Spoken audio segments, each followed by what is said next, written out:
Hello, good afternoon, everybody. We were just waiting for a couple people to start filing in here, but wanted to thank everybody for joining us on today's webinar, Succession Planning for Financial Advisors.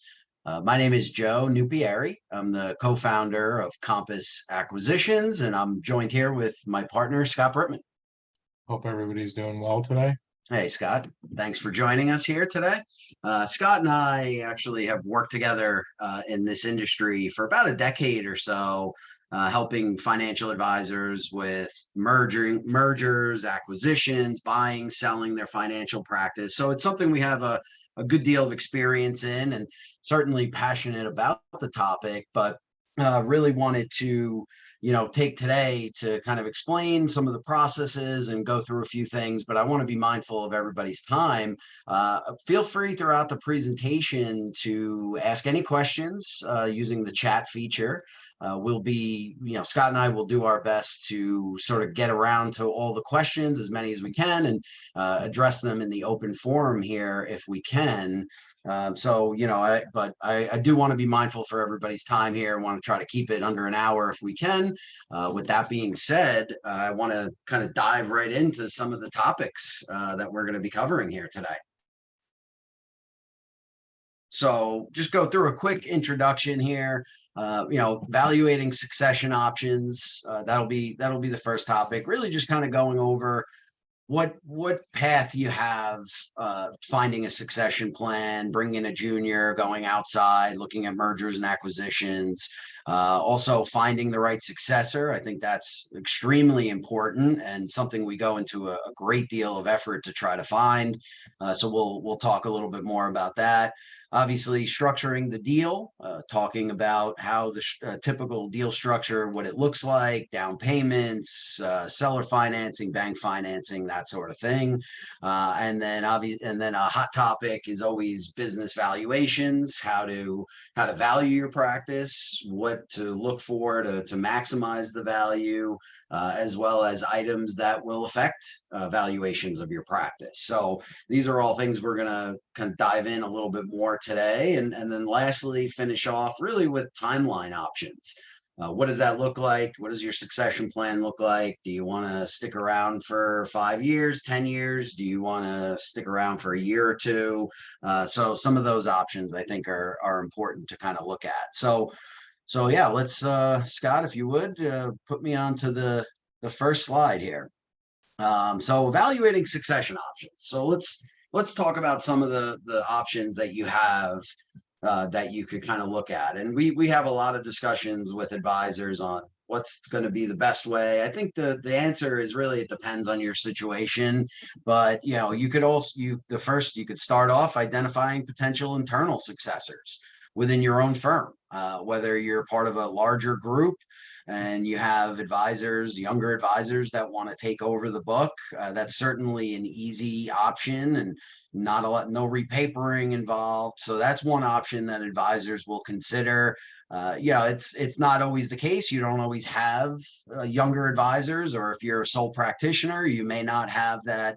You may not have a younger advisor, so you have to look at other options. But that's always a really solid option. And then, looking at external options, mergers, sell and stays, or full and partial acquisitions. So, whether it's external, meaning with the same broker dealer, or external with a different broker dealer or RIA altogether. So obviously the ACAT process I know can be a sort of a challenging thing to think about for many advisors as they sort of near the end of their career, but I think there are definitely some good options, and this sort of falls under even an external firm within your broker dealer. That's considered kind of an external option as well, but that's where we really help a lot of these advisors kind of match like-minded folks who there's got to be a fit, synergy has to be there. So we'll talk about all that later on about finding the right fit, but that's one option you could consider, whether it's a larger group or just a different group in your area. Geographically could be important or not, but another thing we could kind of go in a little bit more. Another way is really grooming or bringing on a junior. I hear a lot of advisors talk about that. I think there are pros and cons to it. Certainly pros and cons to all of the options. But I think when you consider grooming and mentoring a junior, yeah, I think most people, there's a few things. One, you're towards the end of your career, or say you're in the last 5 years. Many advisors don't want to find new talent, have to train them, manage them, and then ultimately, if they're working with them for 2 to 3 years, let's say, and it doesn't work out, and now the junior goes elsewhere, now you're sort of stuck back at square one. So I think that's one of the downsides. An upside of doing this is if you have a younger advisor or junior or even a son or daughter in the business, they know the clients already. They understand how you run your business. I think having them take over, if they want to take over and acquire your practice, is a great way, because you don't have to introduce the clients to them. In many cases, they know them all. They know the business. So certainly good and bad scenarios on that, but an option nonetheless. And then just considering some of the financial and operational feasibility of each option. If it's a junior, do they have the financial capability to be able to give you what the practice is worth? How does that look like? Is it going to be a buyout in tranches, or do they have the money to do it up front? So just kind of considering, a lot of times on the external side, you might be able to get a lot more money for your practice, but there's a little bit more work with the transferring process. So just all things to consider as you sort of see what kind of direction you want to go in. And just to touch a little more on the junior advisor, and this is not for family, sons, daughters that you may bring into the business, but bringing in a junior advisor, can anybody kind of tell me what they think that the dropout rate is for a brand new advisor in this industry? See if we got some responses. Curious to. Okay, 10%, 20%. All right, so it's about 90% is the dropout rate for new advisors coming into the business. So one thing you want to kind of avoid is bringing in that junior advisor, putting all that time and effort into training them, and then having them leave you.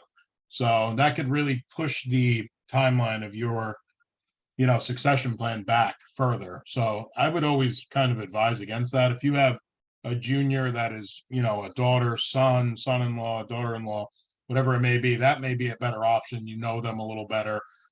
You may know, if they're going to be able to stay in the business a little longer. But the junior advisor is a nice thought, but we've seen it fail many, many times. So I would be very weary of that situation right there. The execution is tough, but could be very rewarding if done right.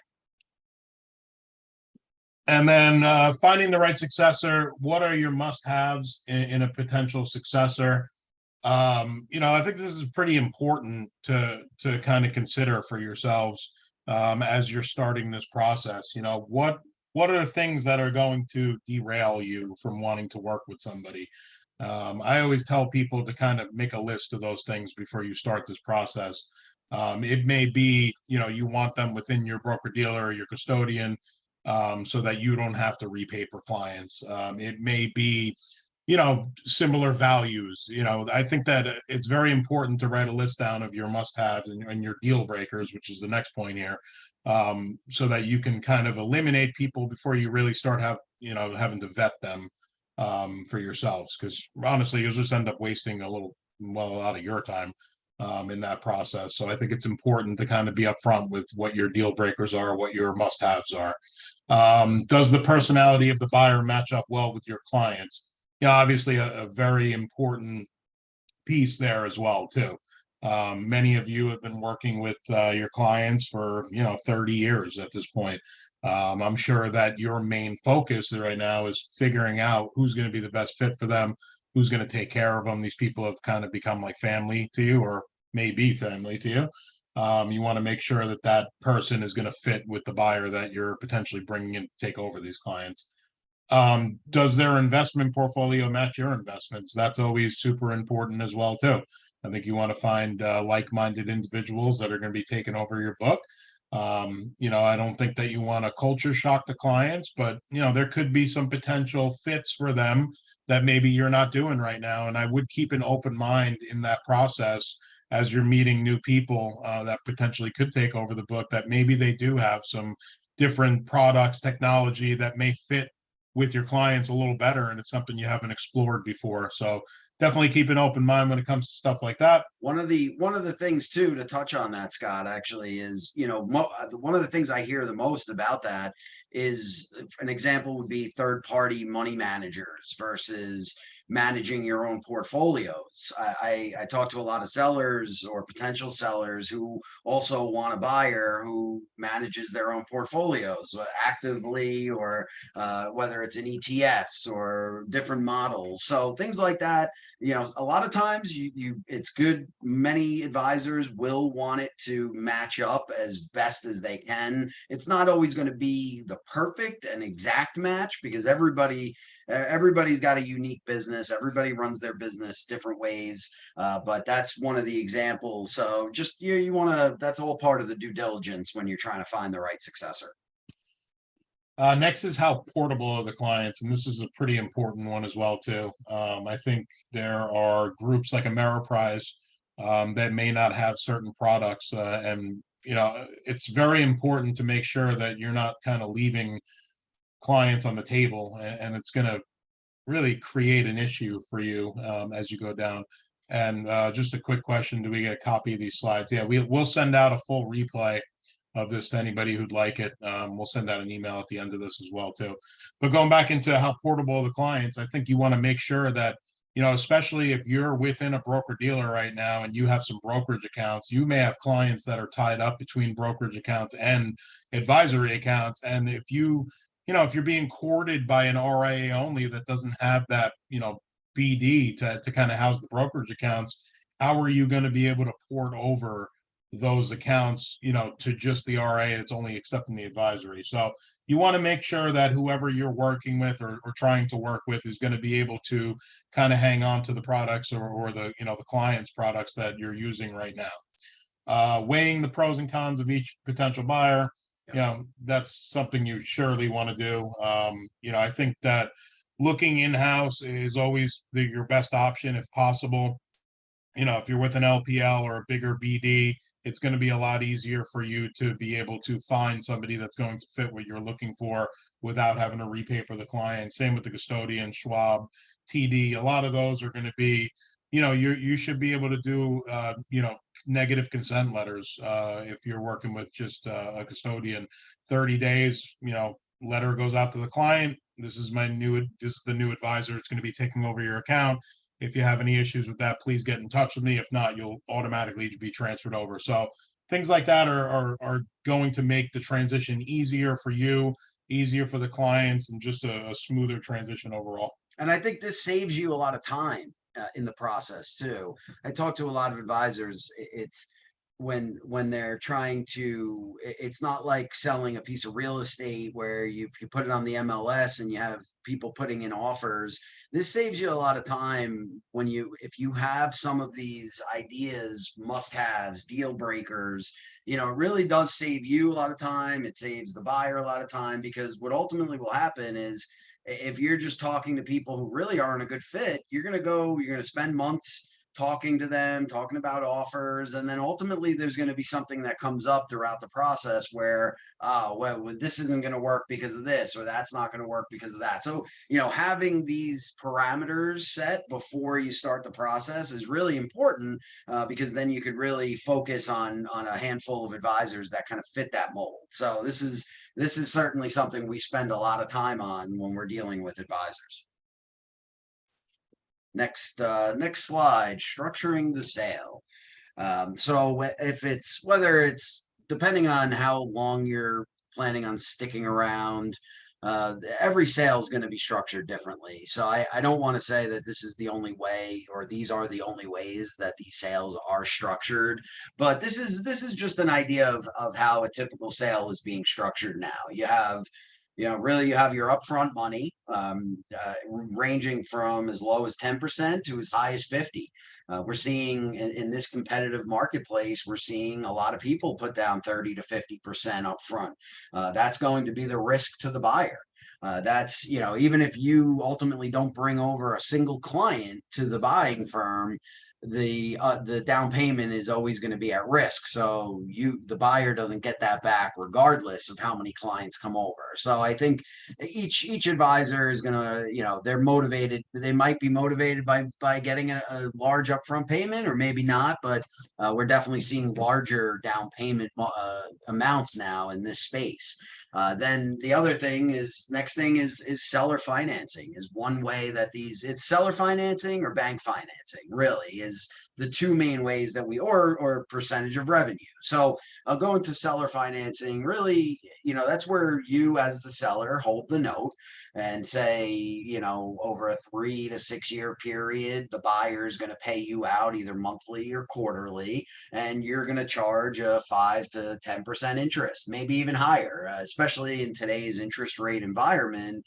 When I first started in this business, 4 or 5% was pretty standard on a seller note. Now it's 7, 8, 9% that we're seeing some of these sellers carry. So that could be a good way for you get the down payment, and then the remaining amount is structured over a couple of years, and you're collecting interest along the way. So that could be a really good way where the buyer doesn't have to get financing, and it's pretty simple. And if you want the money paid out over a couple of years, that's always a really good way to do it. And I think some of the downfalls to that, I think why advisors like when the buyers do bank financing is because it's guaranteed by the bank, right? So let me ask the crowd a question on seller financing. What happens in the event that the buyer cannot pay you back? What happens in that scenario? Let's say you sell your practice, and now the buyer's paying you a monthly fee on the amortization schedule. If they don't pay you back, what happens? Anybody? Okay, you got that? Yeah. Yeah, so basically there's two things. You have to either, yeah, exactly. Yeah, Mark, you hit it right. And one of the things is taking the clients back, right? So is that something that you want to do after you've explained to your clients why you're going with this buyer, and explain the value proposition to them?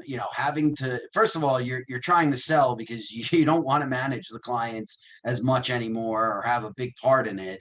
So taking the clients back is not necessarily the best option, and it doesn't look great from their standpoint either, that you set them up with your succession plan and they're not able to make those payments. And then the other thing is obviously going to court, and we know who wins when everybody has to go to court, the attorneys, right? So that's some of the downfalls or some of the things to just be cautious about. So, a lot of the buyers that we work with, we make sure that we financially vet them out. There's a lot that goes into that. You want to make sure that they're capable of making the ongoing payments. So that's certainly important, which brings us really into bank financing.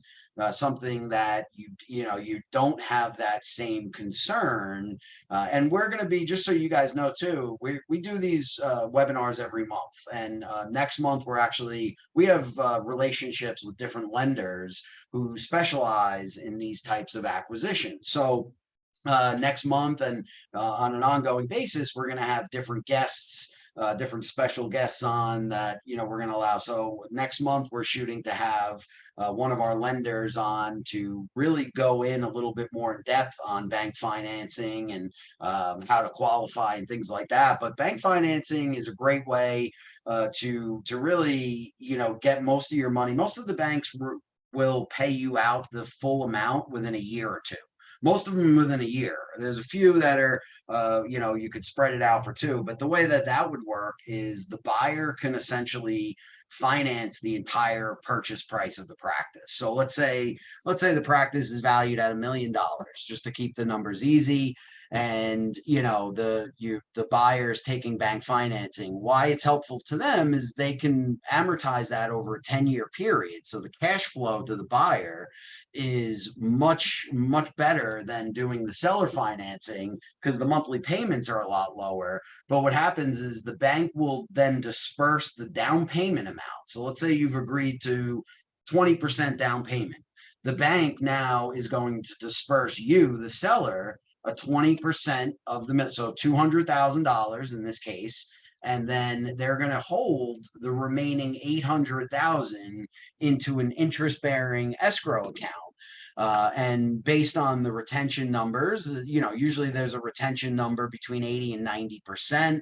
So once all of the clients are over, typically in the first either 6 or 12 months, then the bank goes and disperses the remaining amount. So that's and then you get your money within usually the first 12 to 24 months. So and you have to figure out a way to, with capital gains and tax implications on that. Sometimes it's helpful, sometimes you have to get creative on the structuring, but that's one way. And then the last thing is percentage of revenue. You could do it where the buyer gives you an upfront payment of X, and then you're paid out over the next 2 to 5 years, let's say, on a percentage of revenue. It could be where it could be a descaling percentage of revenue where you start at an 80% and then in year 5 it's down to 20% of the revenue.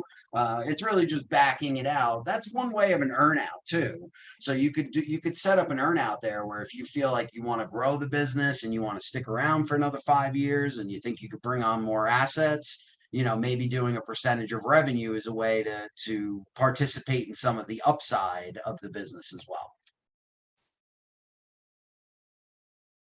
And we'll move on to the next slide. We have a couple of questions. On to business valuations, and I'm answering your questions, typing them out now so that you guys can all kind of see what's being asked and what's being answered. And again, we'll send out a copy of the webinar after this. But on to business valuation.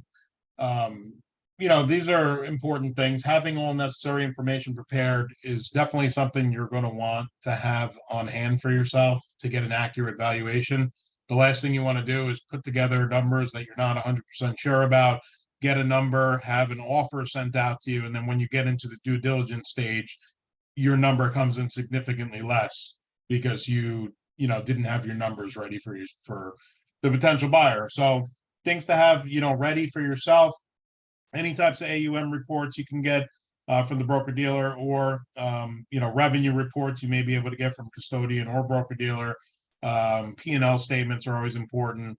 You start, really when you get to the, I would say $2 million in revenue threshold of what your business is doing, you're going to start working off of EBITDA numbers or cash flow numbers. So having P&Ls readily available in that scenario is something you're definitely going to want to have to be able to show, what is being paid out and so on and so forth. Evaluating your business and determining a fair price, obviously one of the main reason you're going to get a business valuation done. Honestly, right now, business valuations are very high, especially on managed money. Advisory is going anywhere from, we just talked to the bank about this, anywhere from 3 to 3.25 times right now is what we're seeing on managed money or AUM. Trails is typically 2 times revenue, and then transactional revenue can range anywhere between 0 and 1 times, really depending on what the product is and kind of, if there's large surrender fees or, long amounts of times left on surrender, you may see those not really valued, or you may see, some goodwill put into that. Paul, question, how are you calculating the purchase price? Purchase price is exactly how I just went over. So you're gonna, manage money right now between 3 and, Paul's given an example of 350K of all advisory revenue. There's a couple of multiples or variables that are going to go into determining, if you're going to use the 3 or the 3.25 times multiple on that. We'll cover that next. And how many clients you're working with, age demographics are all stuff that are going to tie into that. But 350,000 of all advisory revenue, I would give at least a 3 times multiple. So you're looking at what, 1.05 million or something like that. And it's broken down several ways too. So yeah, advisory business is really right now, like Scott said, we're seeing 3 times, 3.25 times on advisory business. You're seeing 2.5 times on, annuity trails or 12B1 fees.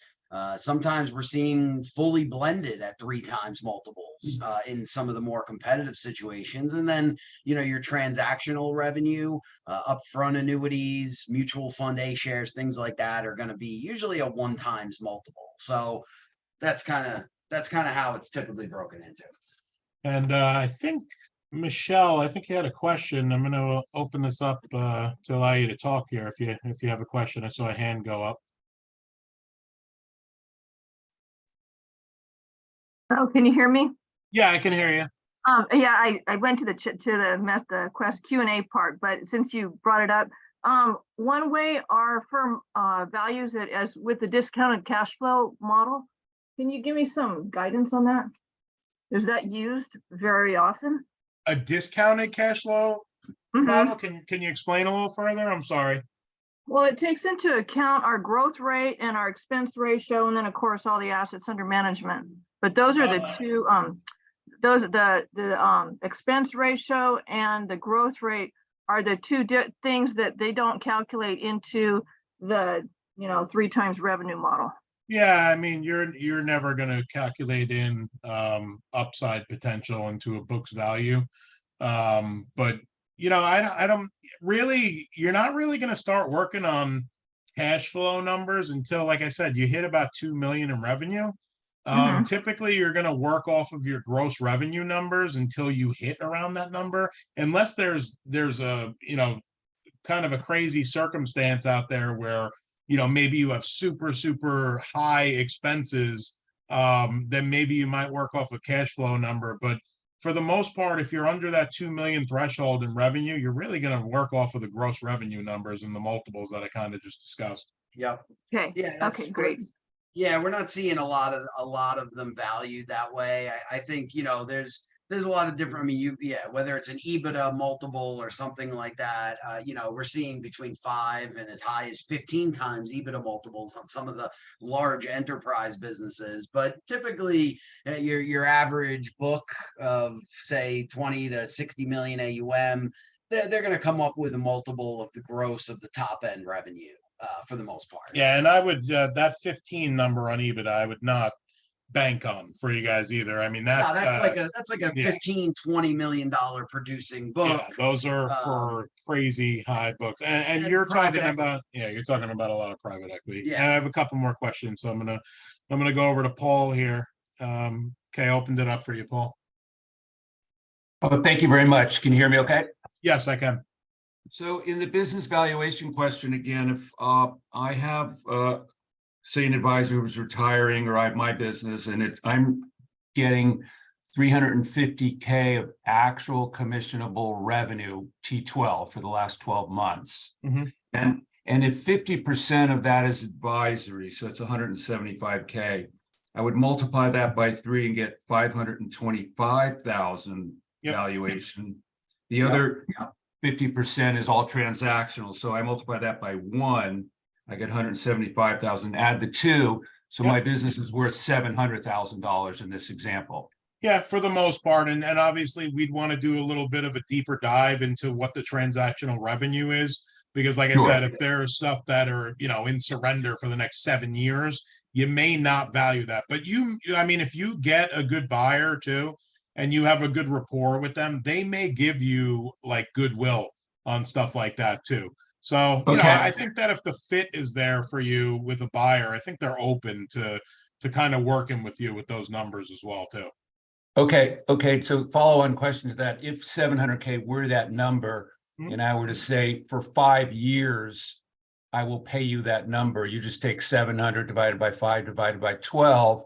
That's the amount I would pay that seller per month in that example. Yeah, but with interest. With interest. Yeah, you would put together an amortization schedule.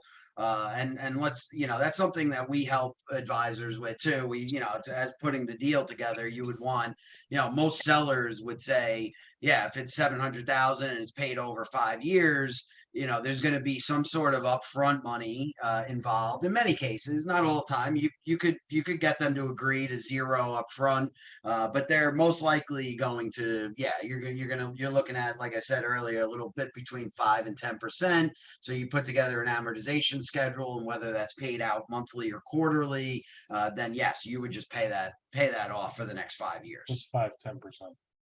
Okay, thank you very much. No, I- for the seller note, I would say. Okay, gotcha. Yeah. Gotcha. Yeah. Okay, and then Sharon, I'm gonna open up the mic to you as well. Give me 1 sec. All right, Sharon, you're Okay, I'm here. Hi, Sharon. Hi. So my question was, I have group insurance plans. How do I calculate the value of those premiums I get each month? Yeah, you know, that's a good question. So I'm glad you brought that up. I think there's, you know, with group insurance, it's a little tricky. It's a little different than, you know, advisory business. It's certainly an industry. you're getting trails on these, Sharon? I get a monthly commission Yeah. on Yeah, the so- group insurance, and then Yep. I get trails on the like life insurance, disability insurance. Yeah, I mean, I think you're probably looking at 2 times multiples and something like that. Anything that's recurring, that's kind of like a, you know, nothing's a guarantee, but things that are kind of, you know, recurring revenue, you're going to get, you know, 2 times on trails, 3 times on advisory stuff. So there, you could probably expect some sort of a blend between the two, I would say. Yeah, and we're seeing on the insurance business, whether it's group or it's life insurance or P&C business, you know, anything that's recurring, typically people are willing to give at least a 2 times multiple to. You know, if it's somebody who really likes your business and knows the business and understands it, something like that may be a little bit more valuable to them than that. So it really is worth what somebody's willing to pay for it. But in generalities, that's we're seeing on a recurring basis, at least at minimum, a 2 times multiple of top end revenue. Okay, thank Yep. you. You got it. Thank you, Sharon. And then moving on here, considering tax implications, this is a big, you know, big focus, I would say as well, too. You're always going to want to refer to your CPA, but one of the easiest things that you can do, if you have a buyer who's willing to do bank financing, it's very easy to position those both as capital gains, both payments. And, you know, something to consider for yourself too is if you're getting close in this process to wanting to sell, you know, we're almost at the end of the year right now. So I would always keep in mind for yourself that, you know, 2024 might be a year of no earned income. So that might be a really good time for you to take your first down payment is 2024, and then your second would be 1 year later, 2025. So you can really, you know, spread those payments out over the 2 years where you're not going to have earned income, you know, as capital gains, and that's really going to work in your favor as to the tax implications that are going to be coming out. You typically will save yourself at least 10% on that. And again, seek professional advice to ensure a smooth financial transition. Always involve your CPA, always involve your attorney when it comes down to it to review the documentation, you know, cover your butt. Let's see. I had another question here. Michelle, since it's a seller's market, is there a premium that can be worked into the structure? So it is a seller's market right now. And I think, you know, if you're getting close to, you know, considering the sale of your book, I think this is a really good time. Now we could see multiples go up. We could also see them come down too. The average age of an advisor right now is 59 years old. That number is going up every year that passes by. So I would say that, you know, I don't know if we're at the peak right now of what we're going to see on managed money, but it's certainly the highest that I've seen in my 10 years.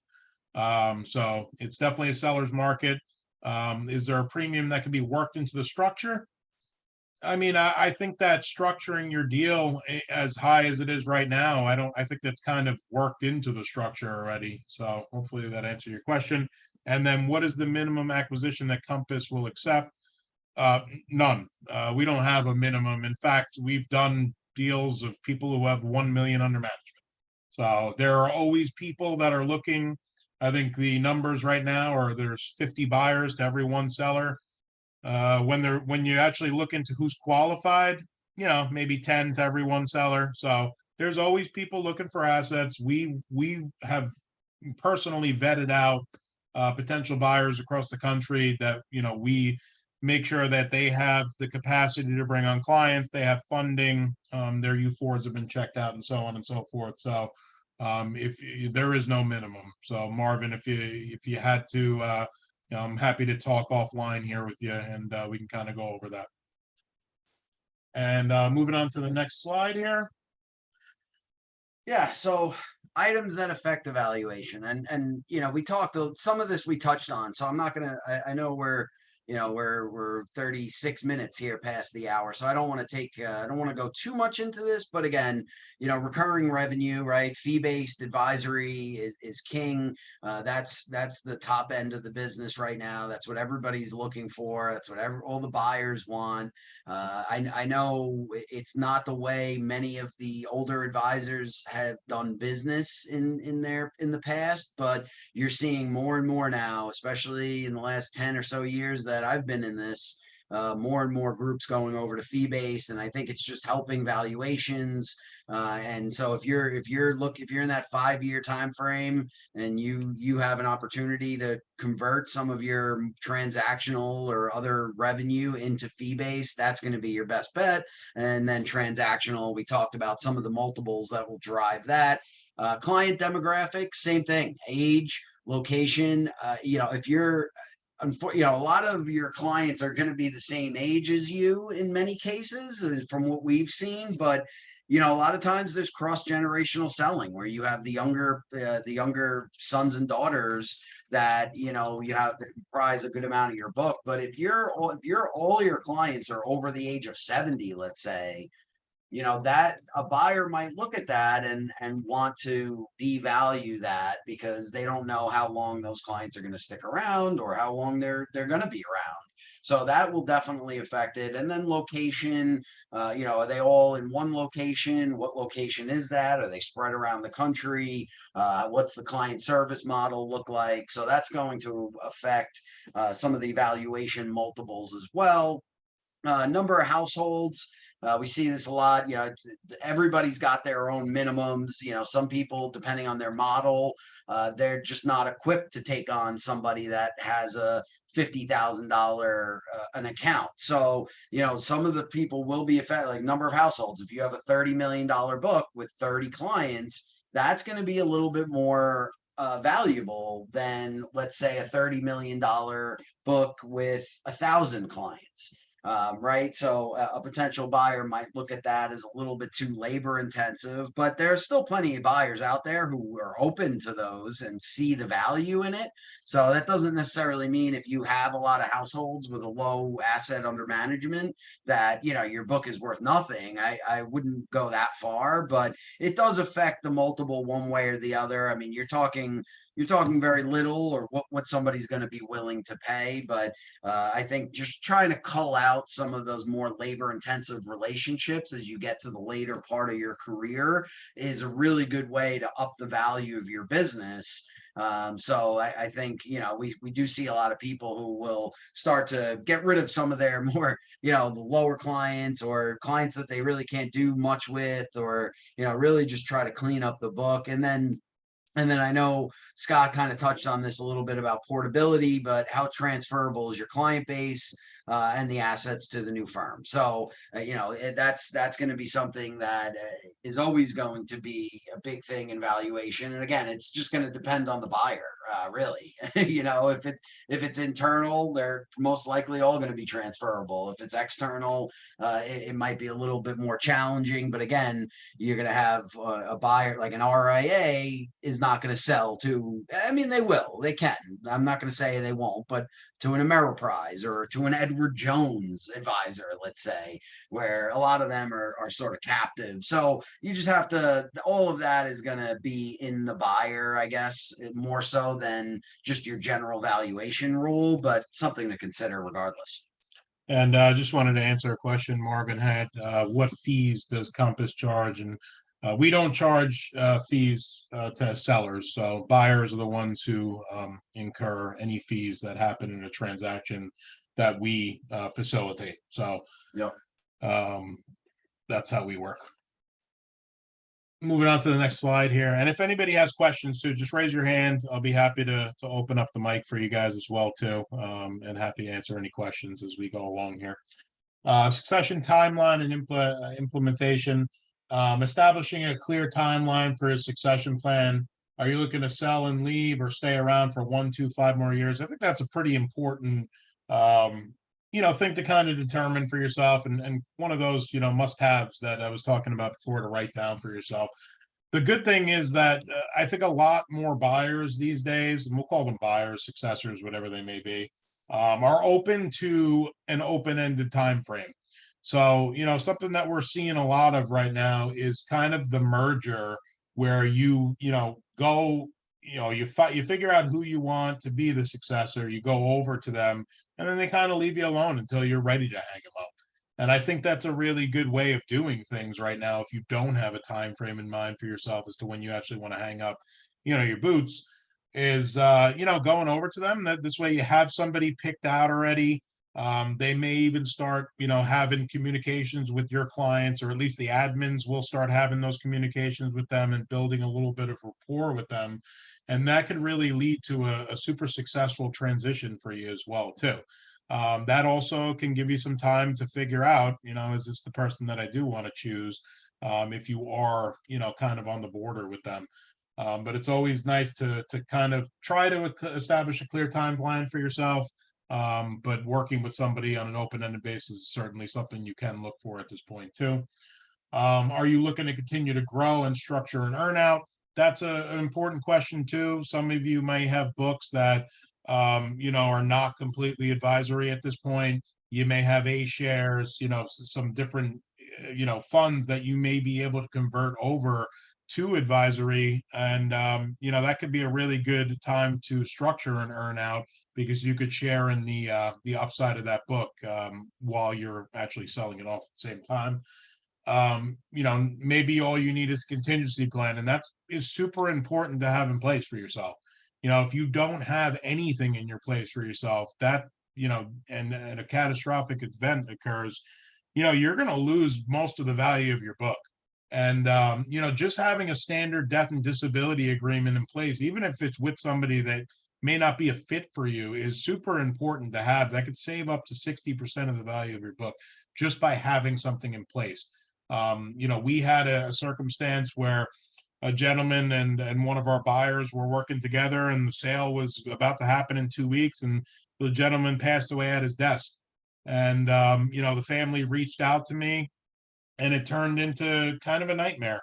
The BD ended up buying the entire book, and a lot of the clients were dispersed to multiple different advisors, and that you could end up losing the majority of your client base at that point when it comes down to it.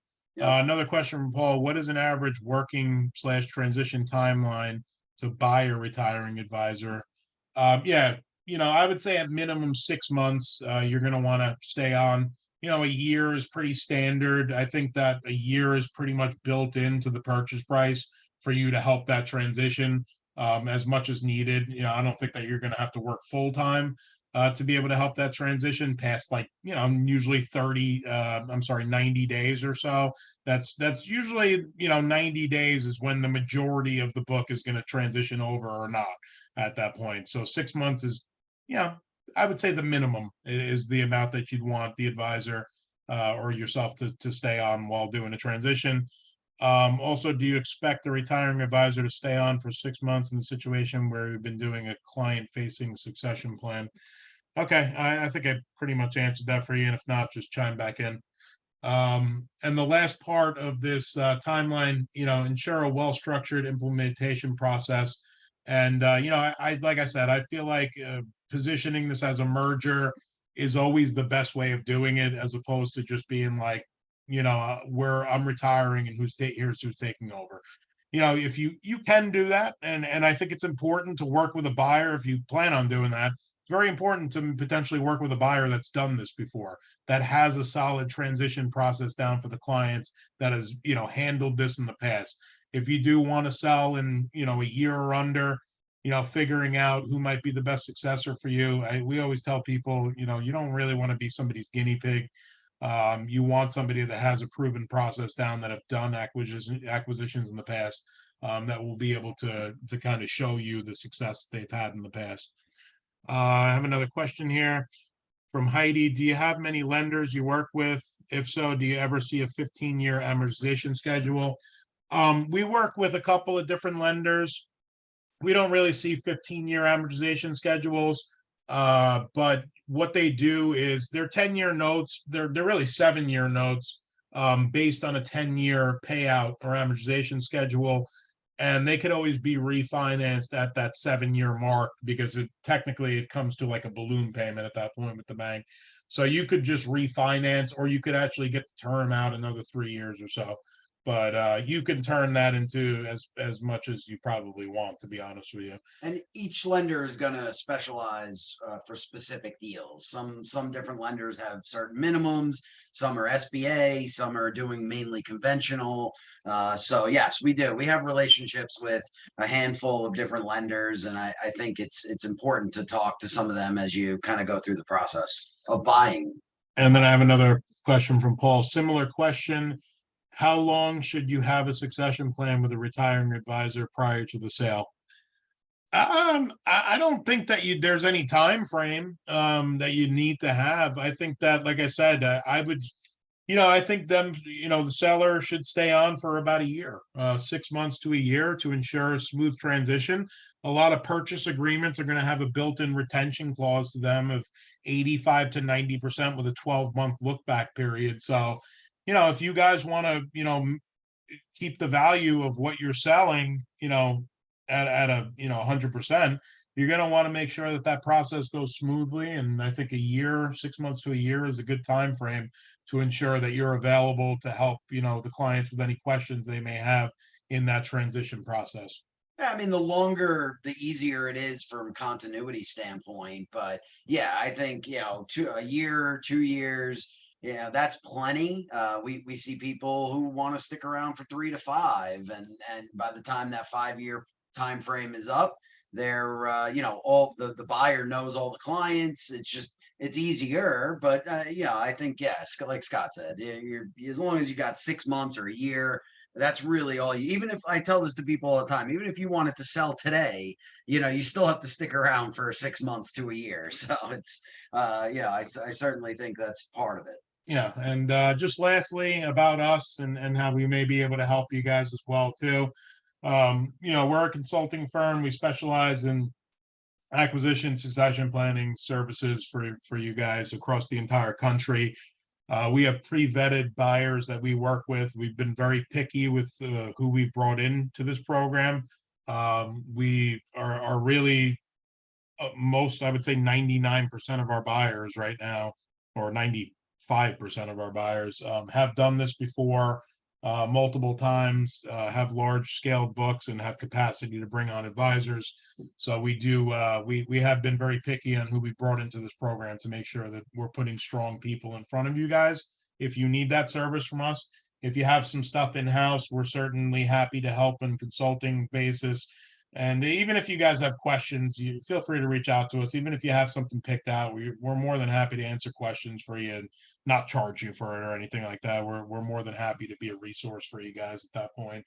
But we help facilitate acquisitions and mergers by, again, working closely with each client to find the best possible match, and that may be within your BD, within your custodian. We're always looking for the best possible match. I want to do the vetting process for you guys, as opposed to you having to go out there and figure it out yourself.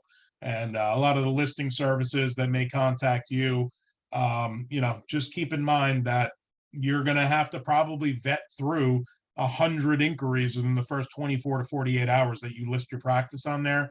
We take that process off the table for you and do it one at a time. Your contact information will actually be on the next slide. I'll leave it up for you, but it will be me and Joe. I mean, we're working with a pretty small boutique firm here. Me and Joe deal with the buyers and the sellers here. And again, we've been doing this for the last 10 years, so we're pretty versed, and you guys would be working directly with me or Joe, depending on who you got there. So here, I'll Yep, put this and- up here right now. And we're gonna send out an email with a copy of a practice profile. I know a lot of advisors want to talk to us a little bit about valuation on for their own personal practice. So we're offering that here. We don't charge anything for it, but we're happy to go over it with you a little bit. And we'll send a replay copy. And we have last month's replay on our website already. We're probably going to be posting this one as well. And then, looking at some different special guests for the following months. And, we hope to keep it going very, very well. I have a question from John.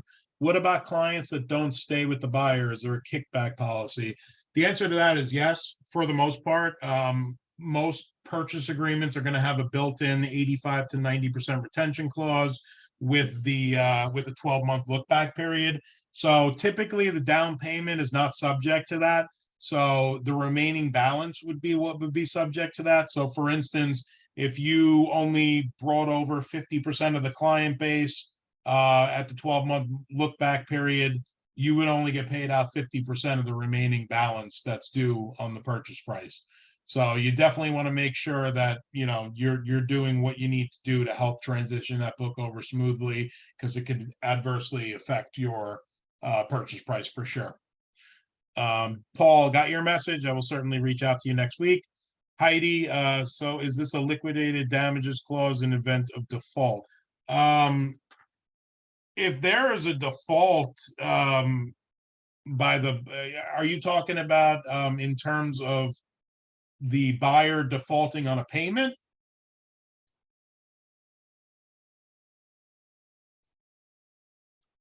Yeah. Okay, so if buyer defaults on payment, your recourse in that situation is going to be, unfortunately, to start the process through the attorneys. And again, I think Joe went over it a little bit. That is really the worst case scenario for you at that point. You're going into this thing and you're kind of, giving your clients the advice that this is the person I've picked out to be my successor and they're going to be great for you.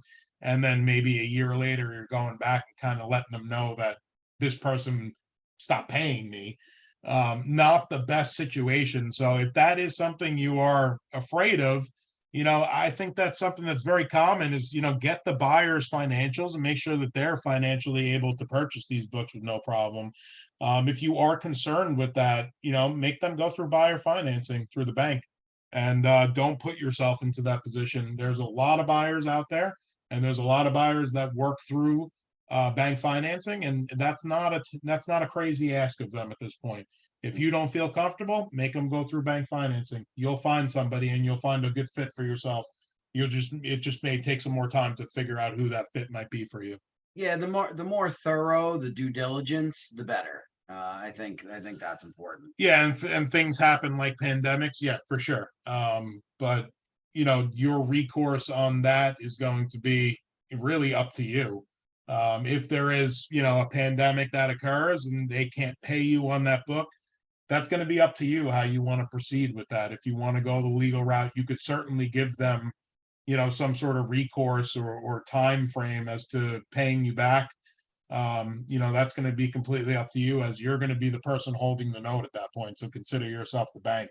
If you want to take legal recourse at that point, that's up to you. If you want to give them some sort of flexibility or, then that also, again, is up to you. Back to Michelle, did you say earlier that bank financing could be up to 100%? Absolutely. Not only can it be up to 100%, it could also include any broker fees into that as well, too, which is us. We charge a fee of anywhere from 4 to 6% of what the purchase price is. And the buyer can actually finance our fee right into that on top of the 100%. A lot of that's going to depend on of what the financing is and what their collateral is with the book that they have, on top of what the cash flow is of the book that they're actually buying. But yes, absolutely, you could do up to 100% financing. Any other questions? Great. Well, I appreciate all of the the activity here. It seems like we had a lot of people very very interactive. So this is kind of how we like to run these. It keeps it from being boring and just us having us sit here and talk the whole time. So again, I do appreciate everybody jumping on, taking the time and being interactive with us. And we certainly look forward to talking to you. Yeah, and we'll send out an email we'll send out a copy of our practice profile in that email too. And if you want to fill that out, we're doing that complimentary for anybody who's on the webinar. If you fill it out for me, I'll give you a good sense of what we think your book is currently worth right now and some different options. Yep, and Tom got your message here, and I'll certainly reach out to you for sure. Appreciate everybody taking some time here. Be on the lookout for our emails for further events coming up here. I'm pretty sure we're going to have one of our financing options on us with the next webinar, and we plan on doing these monthly. So we're going to try to keep switching them up, do them live, bring on some different people. We may bring on a CPA within the next couple of months as well too, to go over some tax implications. That's not our specialty, and I hate to, kind of give you guys any tax advice. I'd rather that come through an actual CPA. I'm sorry. Arlen is saying how to get CFP CE credits. Unfortunately, we're not set up for that right now. It's something we are looking into at this point, and I would love to be able to do that because we have done events for the FPA and some different events that would garner hopefully a CE credit. So if we are able to get that in line, I will certainly send you guys out an email and let you know when those credits, when we're able to actually get those credits. But that would be fantastic, and I appreciate it. Thank you, everybody. Appreciate everybody's time. Thank you. Have a great day.